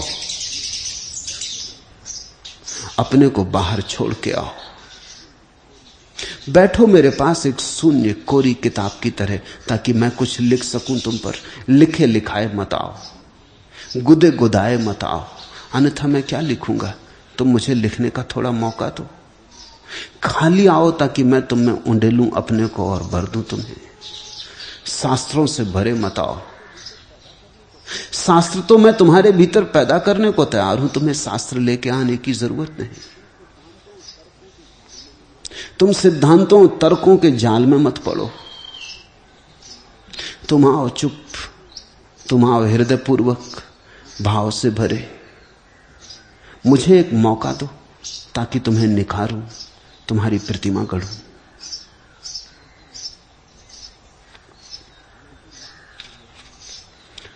दूसरा प्रश्न, मैं तो लाख यतन कर हारियो, अरे हां राम रतन धन पायो। पूछा है अजित सरस्वती ने। ऐसा ही है, आदमी का यत्न कुछ काम नहीं आता, अंततः तो प्रभु कृपा ही काम आती। मगर प्रभु कृपा उन्हें मिलती है जो यत्न करते। अब जरा झंझट हुई, विरोधाभास हुआ, समझने की कोशिश करना। प्रभु तो उन्हें मिलता है जो प्रभु कृपा को उपलब्ध होते हैं, लेकिन प्रभु कृपा को वही उपलब्ध होते हैं जो अथक प्रयत्न करते। प्रयत्न से प्रभु नहीं मिलता, लेकिन प्रभु कृपा प्रयत्न से मिलती, फिर प्रभु कृपा से प्रभु मिलता है। तो दुनिया में दो तरह के लोग हैं। एक तो हैं वे जो कहते हैं हम अपने प्रयत्न से ही पाके रहेंगे, हम तुझसे प्रसाद नहीं मांगते। ये बड़े अहंकारी लोग हैं। ये कहते हैं हम तो खुद ही पाके रहेंगे, हम मांगेंगे नहीं, हम मांगने वालों में नहीं, हम भिखमंगे नहीं, हम तो छीन झपट के लेंगे। ये तो ईश्वर पे आक्रमण करने वाले लोग हैं। ये तो बैंड बाजा लेके और मसाले लेके और हमला करते। ये तो छुरे भाले लेके ईश्वर पे जाते हैं, तो आक्रामक है। इनको प्रभु कभी नहीं मिलता, और जब इनको नहीं मिलता तो ये कहते हैं प्रभु है नहीं, होता तो मिलना चाहिए था। यही तो विज्ञान की चेष्टा है। विज्ञान आक्रामक है, बलात्कारी है, जबरदस्ती जीवन के रहस्य को खोल देना चाहता है। जैसे कोई किसी फूल की कली को जबरदस्ती खोल दे, सब खो जाता है उस जबरदस्ती खोलने में, फूल का सौंदर्य ही नष्ट हो जाता है। ये जीवन का रहस्य जब अपने से खुलता है, जब तुम प्रतीक्षा करते हो, मौन प्रार्थना करते हो, शांत भाव से बैठते हो और प्रभु को एक मौका देते हो कि खुले। तुम जल्दबाजी नहीं करते, तुम आग्रह नहीं करते, तुम कहते नहीं कि बहुत देर हो गई, मैं कितना यत्न कर चुका, अब खुलो। तुम कोई शर्त नहीं बांधते, तुम कोई सौदा नहीं करते। तुम कहते जब तुम्हारी मर्जी हो खुलना, मैं राजी हूं, मैं तैयार हूं। तुम मुझे पाओगे मौजूद, इस जन्म में, इस जन्म में, अगले जन्म में, अगले जन्म में। जल्दी मुझे कुछ नहीं। तो एक तो वे लोग हैं जो आक्रमण करते हैं, वे तो कभी नहीं पाते। फिर दूसरे और अति पर दूसरे लोग हैं, वो कहते हैं जब प्रयत्न से मिलता ही नहीं तो क्या करना, जब मिलेगा मिल जाएगा। वो कुछ करते ही नहीं, वो खाली बैठे रहते, वो प्रतीक्षा तक नहीं करते। वो कहते हैं जब करने से कुछ होता ही नहीं, भाग्य का मामला है, जब होना होगा होगा, जब उसकी कृपा होगी होगी। उसकी बिना आज्ञा के तो पत्ता भी नहीं हिलता, वो कहते। ये दोनों ही ना समझ।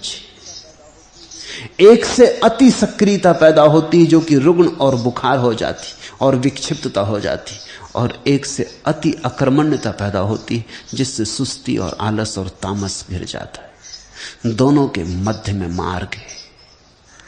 प्रयत्न भी करना होगा और प्रसाद भी मांगना होगा। मैं तो लाख यतन कर हारियो, मगर जल्दी मत हार जाना। लाख यतन कर हारना। कुछ लोग ऐसे हैं कि यतन तो करते नहीं, बैठे तो हारे ही नहीं। लाख यत्न कर लेना, जो तुम कर सको पूरा कर लेना, मगर अगर तुम्हारे करने से न मिले तो घबरा के ये मत कहने लगना कि है ही नहीं। वहीं तो ठीक मौका आ रहा था, जब मिलने की घड़ी आ रही थी, उससे चूक मत जाना। जब तुम सब प्रयत्न कर चुको और हार जाओ, हारे को हरिनाम, फिर तुम हरिनाम लेना। उस परम हार में परम विजय फलित होगी। मैं तो लाख यतन कर हारियो, अरे हां राम रतन धन पायो।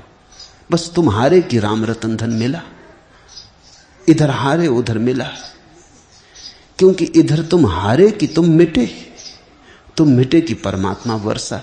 तुम्हारी मिटने की ही देर थी, लेकिन बिना यत्न किए तुम मिट ना सकोगे। ये विरोधाभासी लगता है, इसलिए मेरे वक्तव्य विरोधाभासी लगते हैं, पैराडॉक्सिकल लगते। ऐसा ही समझो कि कोई आदमी मेरे पास आता है, वो कहता रात मुझे नींद नहीं आती, अनिद्रा से परेशान हूं, दवाइयां भी काम नहीं देती, अब मैं क्या करूं। उसको मैं क्या कहता हूं? उसको मैं कहता हूं तुम ऐसा करो कि शाम को एक 5-6 मील का चक्कर लगाओ। वो कहता आप क्या कह रहे हैं, ऐसी तो नींद नहीं आती, और 4-5 मील का चक्कर लगाऊंगा तो फिर तो रात भर नींद ना आएगी। मैं उससे कहता हूं तुम फिक्र मत करो, तुम 4-5 मील का चक्कर लगाओ। नींद के लिए जो सबसे जरूरी बात है वो है हार जाना, थक जाना। आज बहुत से लोग अनिद्रा से पीड़ित हैं, पूरब में कम, पश्चिम में बहुत ज्यादा, लेकिन जल्दी ही पूरब में भी हो जाएंगे, क्योंकि पूरब में भी विज्ञान फैलेगा, सुख संपत्ति बढ़ेगी, दारिद्र्य कम होगा, काम कम होगा। पश्चिम में 6 दिन का सप्ताह था, फिर 5 दिन का हो गया, अब 4 दिन के होने की नौबत है। काम मशीन करने लगी है, आदमी के हाथ से काम सब जाने लगा है। जब काम बिल्कुल न बचे तो विश्राम की जरूरत ही पैदा नहीं होती। विश्राम की जरूरत तो तभी पैदा होती है जब अथक श्रम किया गया हो, तो फिर विश्राम की जरूरत पैदा होती। विश्राम एक जरूरत है। तुम खा पी के बैठे हो चुपचाप, कुछ करते मरते नहीं, तो भूख कैसे लगेगी? अब तुम पाचक दवाइयां ले रहे हो, फिर एपेटाइजर ले रहे हो कि भूख लग जाए किसी तरह, और असली बात कर ही नहीं रहे कि तुम वैसे बैठे हो, कुछ हिलो डिलो, चलो फिरो, भोजन पचे, शरीर में श्रम हो तो भूख लगे, श्रम हो तो विश्राम की जरूरत पैदा होती। जो आदमी दिन भर श्रम करता राज मजे से सो जाता है। सम्राटों को भरोसे नहीं आता जब वो भिखमंगों को सड़क पे सोया देखते। ये बड़ा चमत्कार मालूम होता है, क्योंकि वो अपने सुंदरतम गद्दों में, वातानुकूलित स्थानों में, सब तरह की सुख सुविधा के बीच भी रात भर करवटें बदलते, और एक सज्जन है कि वो सड़क के किनारे पड़े हैं, ना कोई तकिया है ना कोई बिस्तर है, झाड़ के नीचे पड़े हैं, झाड़ की जड़ को ही उन्होंने अपना तकिया बना लिया है और ऐसे सो रहे हैं, घुर्रा रहे हैं। भर दोपहरी में पूरा रास्ता चल रहा है और तुम्हें राह के किनारे भिखमंगे सोए मिल जाएंगे, स्टेशन पे पोर्टर सोया हुआ मिल जाएगा, ट्रेनें आ रही हैं जा रही हैं, वो मजे से प्लेटफॉर्म पे सोया हुआ है। तो कुछ है कि सारी सुविधा जुटा ली है और नींद नहीं आती, उनको लगता है बड़ा अजीब सा मामला है। कुछ भी अजीब नहीं, जीवन का गणित समझ में नहीं आया। विश्राम के लिए श्रम चाहिए, जीत के लिए हार चाहिए, प्रसाद के लिए प्रयत्न चाहिए। तो तुम अपनी तरफ से तो जब लाख यत्न कर लोगे तभी वो घड़ी आती जहां तुम कहते हो अब मेरे किए कुछ भी नहीं होता प्रभु, अब जो मैं कर सकता था कर चुका। लेकिन तुम हकदार तभी हो जब तुम कह सको कि जो मैं कर सकता था कर चुका, मैंने कुछ उठाना छोड़ा। ऐसी कोई बात मैंने नहीं छोड़ी है जो मैं कर सकता था और मैंने न की हो। अब मेरे किए नहीं होता, अब तुम संभालो।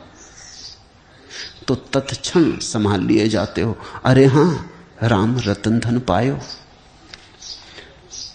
ऐसी घटना घटती है, रहे शौक से अब हटा चाहता हूं, कशिश हुस्न की देखना चाहता हूं। अब मैं इसके मार्ग से हटना चाहता हूं और देखना चाहता हूं कि सौंदर्य का आकर्षण कितना है। रहे शौक से अब हटा चाहता हूं, अब मैं प्रेम के मार्ग से हटता हूं। कशिश हुस्न की देखना चाहता हूं, अब मैं देखना चाहता हूं कि परमात्मा का आकर्षण कितना। मैं हटूं और तुम खींचो। अब तक मैं खींचता था, तुम्हारा पता ना चलता था। अभी मैं दौड़ता था और तुम मिलते ना थे, अब मैं रुकता हूं। रहे शौक से अब हटा चाहता हूं, कशिश हुस्न की देखना चाहता हूं, अब तुम्हीं पे छोड़ता हूं। अब देखें, अब तुम मुझे ढूंढो। मैंने बहुत ढूंढा, सब मैंने उपाय कर लिए, अब तुम मुझे ढूंढो। अरे हां, राम रतन धन पायो। और जिस दिन तुम हार के बैठ जाते हो, अचानक तुम पाते हो वो सामने खड़ा है। वो सदा से खड़ा था, तुम अपने खोजने की धुन में लगे थे। तुम्हारी धुन इतनी ज्यादा थी कि उसे देख ना पाते थे। तुम्हारी धुन के कारण ही अवरोध पड़ रहा था। इसलिए तो अष्टावक्र कहते अनुष्ठान बाधा है। लेकिन इससे तुम यह मत समझ लेना कि अनुष्ठान करना नहीं, अनुष्ठान तो करना ही होगा, लाख जतन तो करने ही होंगे। जब तुम लाख जतन करके हार जाते हो तो उसका एक जतन पर्याप्त हो जाता है उसकी तरफ से। मगर तुमने अर्जित कर लिया, तुम प्रसाद के योग्य हुए। तुम मुफ्त में नहीं पाते परमात्मा को, तुमने अपने जीवन को समर्पित किया। तुमने सब तरह से अपने जीवन को यज्ञ बनाया।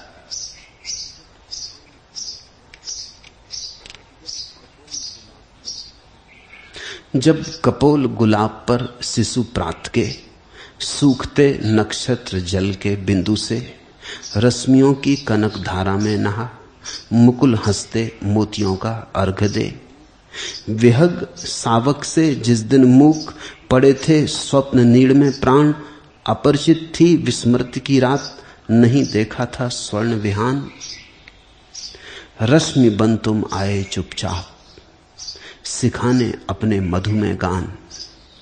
अचानक दीवे पलकें खोल, हृदय में वेद व्यथा का बाण, हुए फिर पल में अंतर्धान। ऐसा बहुत बार होगा। तुम्हारे प्रयत्नों से तुम हारोगे, क्षण भर को हार के तुम बैठोगे। अचानक किरण उतरेगी, अचानक नहा जाओगे उस किरण में। अचानक गीत तुम्हें घेर लेगा, अचानक तुम पाओगे किसी और लोक में पहुंच गए। अचानक तुम पाओगे लग गए पंख, उड़ने लगे आकाश में, पृथ्वी के ना रहे आकाश के हो गए। फिर वापस, फिर पाओगे वहीं के वहीं। रश्मि बन तुम आए चुपचाप, सिखाने अपने मधुमेह गान, अचानक दीवे पलकें खोल, हृदय में वेद व्यथा का बाण, हुए फिर पल में अंतर्धान। नींद में सपना बन अज्ञात, गुदगुदा जाते हो जब प्राण, ज्ञात होता हंसने का मर्म, तभी तो पाती हूं यह जान, प्रथम छूकर किरणों की छां, मुस्कुराती कलियां क्यों प्रात, समीरण का छूकर चल छोर, लौटते क्यों हंस हंस कर पात। एक बार तुम्हें प्रभु का संस्पर्श हो जाए तो तुम भी समझ पाओगे। नींद में सपना बन अज्ञात, गुदगुदा जाते हो जब प्राण, ज्ञात होता हंसने का मर्म, तभी तो पाती हूं यह जान, प्रथम छूकर किरणों की छाएं, मुस्कुराती कलियां क्यों प्रात। सुबह सूरज की किरण को छूकर फूल क्यों मुस्कुराने लगते, क्यों अचानक सारी पृथ्वी एक नए आलोक, एक नई ऊर्जा, एक नए प्रवाह से भर जाती जीवन के, क्यों सब तरफ जागरण छा जाता। प्रथम छूकर किरणों की छाएं, मुस्कुराती कलियां क्यों प्रात, समीरण का छूकर चल छोर, लौटते क्यों हंस हंस कर पात। और जब पत्तों से खेलने लगता समीरण, तो पत्ते क्यों मुस्कुराने लगते, क्यों प्रसन्न होने लगते। जब प्रभु की किरण तुम्हें छुएगी तभी तुम जान पाओगे ये प्रकृति में जो उत्सव चल रहा है क्या है, ये चारों तरफ जो महोत्सव तुम्हें घेरे है ये क्या है। ये जो अहिर्निश ओंकार का नाद हो रहा चारों तरफ, तुम्हें तभी सुनाई पड़ेगा। लेकिन उसके पहले श्रम तो करना है, लाख जतन तो करने।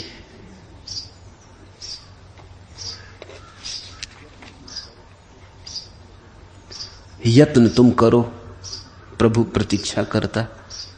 जैसे ही तुम्हारे यत्न का पात्र पूरा हो जाता, प्रसाद बरसता है। प्रसाद को मुफ्त में मत मांगना, अपनी आहुति देनी होती। अपनी आहुति देकर मांगोगे तो ही मिलेगा, और कुछ देने से ना चलेगा। आदमी ने खूब तरकीबें निकाली, फूल तोड़ लेता वृक्षों के, मंदिर में चढ़ा आता।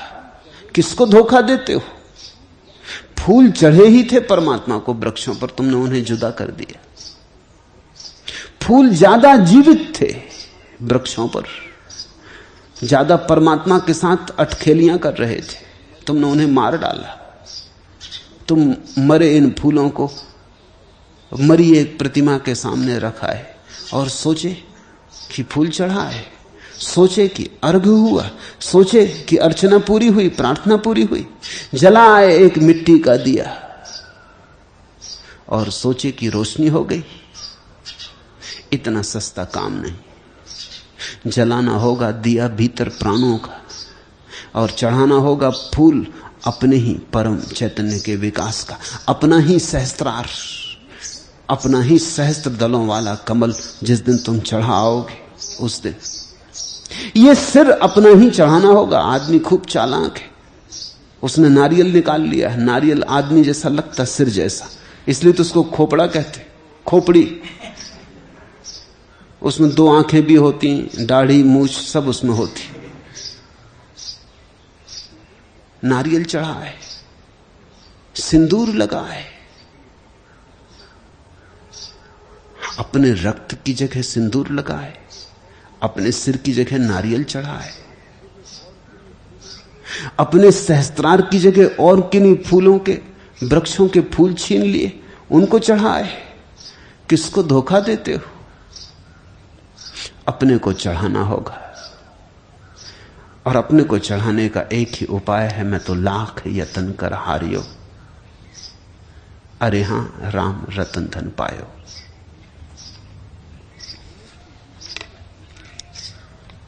आखिरी प्रश्न।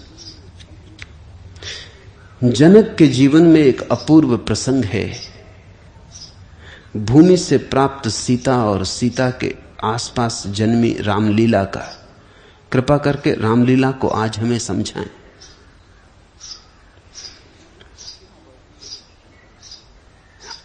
अष्टावर्ग के संदर्भ में और उस सब के संदर्भ में मैं जो तुमसे जो कह रहा हूं, उस कथा का अर्थ बहुत सीधा साफ है। सीता है पृथ्वी, राम है आकाश। उन दोनों का मिलन ही रामलीला है, पृथ्वी और आकाश का मिलन। और रामलीला प्रत्येक के भीतर घट रही है। तुम्हारी देह सीता है, तुम्हारी आत्मा राम। तुम्हारे भीतर दोनों का मिलन हुआ है, पृथ्वी और आकाश का, मर्त्य का और अमृत का। तुम्हारे भीतर दोनों का मिलन हुआ है। और उस सब में जो भी घट रहा है सभी रामलीला है।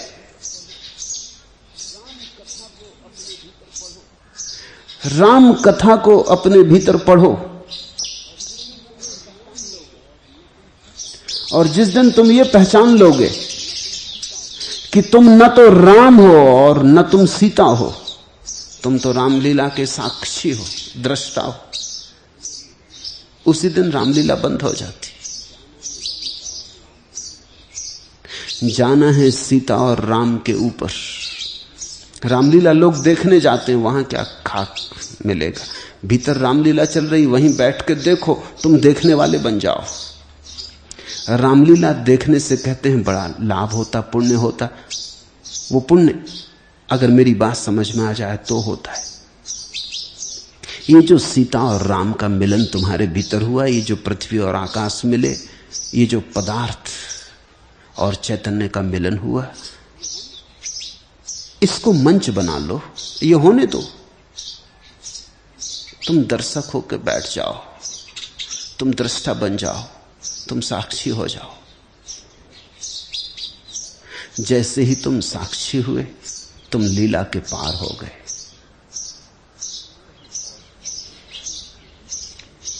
कहीं और रामलीला देखने नहीं जाना है। प्रत्येक के भीतर जन्मती है रामलीला, और जब तक रामलीला चलती रहती तब तक संसार चलता रहता। जिस दिन तुम्हारा साक्षी जग जाता है और रामलीला बंद हो जाती, उसी दिन संसार तिरोहित हो जाता है। बहुत दिन देख ली रामलीला, लेकिन जिस ढंग से देखी उसमें थोड़ी भूल है। वो भूल ऐसी है कि तुम रामलीला देखते देखते ये भूल ही जाते हो कि तुम दृष्टा हो। ये भी रोज होता है। तुम फिल्म देखने जाते हो, तुम भूल जाते हो कि तुम देखने वाले हो, तुम फिल्म का अंग बन जाते हो। जब पहली दफा 3 डायमेंशनल फिल्म बनी और लंदन में दिखाई गई, तो लोगों को समझ में आया कि हम कितने भूल जाते। 3 डायमेंशनल जो फिल्म है उसमें तो बिल्कुल ऐसा लगता है जैसे साक्षात व्यक्ति आ रहा है। एक घुड़सवार घोड़े पे दौड़ता है, एक भाला लिए आता है, और ठीक आके पर्दे पर वो भाला फेंकता है। पूरा हाल झुक गया, आधा इस तरफ आधा उस तरफ, भाले से बचने के लिए। एक क्षण को झूठ सच हो गया। इस झूठ के सच हो जाने का नाम माया है। बंगाल में बड़े प्रसिद्ध विचारक हुए ईश्वरचंद्र विद्यासागर। वो रामलीला देख रहे थे या कोई और नाटक देख रहे थे, सभी नाटक रामलीला हैं। और नाटक में एक पात्र है जो एक स्त्री के साथ बलात्कार करने की चेष्टा कर रहा है। वो इतनी बदतमीजी कर रहा है और वो इतनी कठोरता कर रहा है कि ईश्वरचंद्र विद्यासागर जो सामने ही बैठे थे पंक्ति में भूल गए कि ये नाटक। निकाल लिया जूता और चढ़ गए मंच पर, लगे पीटने उस अभिनेता को। अभिनेता ने ज्यादा होशियारी की, वो हंसने लगा। उसने जूता पुरस्कार की तरह लेके अपनी छाती से लगा लिया। माइक पर खड़े होकर उसने कहा कि धन्य मेरे भाग, मैंने तो कभी सोचा नहीं था कि मैं इतना कुशल अभिनेता हो सकता हूं कि ईश्वरचंद्र विद्यासागर धोखा खा जाए। ऐसे ज्ञानी धोखा खा गए। तो इस जूते को लौटाऊंगा नहीं, ये तो मेरा पुरस्कार हो गया, इसको तो अब याददाश्त के लिए रखूंगा। और बहुत प्रमाण पत्र मुझे मिले हैं, मेडल मिले हैं, मगर इससे बड़ा कोई भी नहीं मिला। ईश्वरचंद बड़े सकुचाए, जैसी होश आया कि मैं कर क्या बैठा। ईश्वरचंद्र जैसा बुद्धिमान आदमी खो गया नाटक में। सभी बुद्धिमान ऐसे ही खो गए। जब तुम देखते हो नाटक को तो तुम भूल ही जाते हो कि तुम दृष्टा हो। वो जो चल रहा है धूप छाया का खेल मंच पर, पर्दे पर, वही सब कुछ हो जाता है। ऐसा ही घट रहा है भीतर। ये जो रामलीला तुम्हारे जीवन में घटी है, सीता और राम के मिलन पर, पृथ्वी और आकाश के मिलन पर, इसमें तुम बिल्कुल खो गए हो, तल्लीन हो गए। तुम भूल ही गए कि तुम सिर्फ दृष्टा हो। करो याद, जगो अब। जागते ही तुम पाओगे पर्दा शून्य हो गया, न वहां राम है न वहां सीता है। खेल समाप्त हुआ। इस खेल की समाप्ति को हम कहते हैं मुक्ति, मोक्ष, निर्वाण। हरिओम तत्सत। आज इतना है।